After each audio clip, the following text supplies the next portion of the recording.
Pastor గారు, మీరు చాలా చక్కగా మాట్లాడుతున్నారండి, మీరు చాలా చక్కగా పాడుతున్నారండి, మీరు చాలా చక్కగా ప్రసంగాలు చేస్తున్నారండి, మీరు చాలా చక్కగా అంత అడ్మినిస్టర్ చేస్తారండి అంటే, no, I have inculcated a habit. ఏంటో అలవాట్లు తెలుసా? ఎంత లేట్ అయినా సరే సూర్యుడి కన్నా ముందు లేవాలి అనేటువంటి అలవాటు.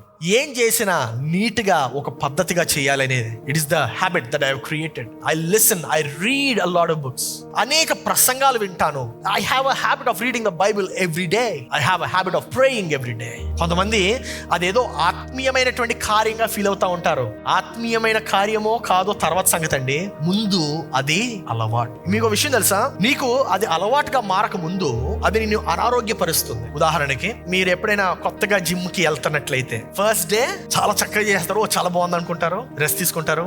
సెకండ్ డే ఇంకా బాగుందండి అని చెప్పి వెళ్ళిపోతారు ఉద్రేకంతో. థర్డ్ డే జ్వరం వస్తుంది. ఎందుకో తెలుసా? మీ బాడీని మీరు ట్రైనింగ్ లో పెడుతున్నారు. So it breaks your old habits and it is giving you a new habit. The same way, నువ్వు ఎప్పుడైతే నీ యొక్క భవిష్యత్తును మార్చుకోవాలని చెప్పి అనుకుంటావో, నీ పాత అలవాట్లని నువ్వు మానివేసి క్రొత్త అలవాట్లని ఇన్కల్కేట్ చేసుకోవాలి. You might get sick, but ఆ యొక్క అనారోగ్యము నేను బలపరచడానికి. అందుకే ప్రార్థన మనకి అలవాటుగా ఉండాలి. కొంతమందికి ప్రార్థన ఆశ్చర్యంగా ఉంటుంది.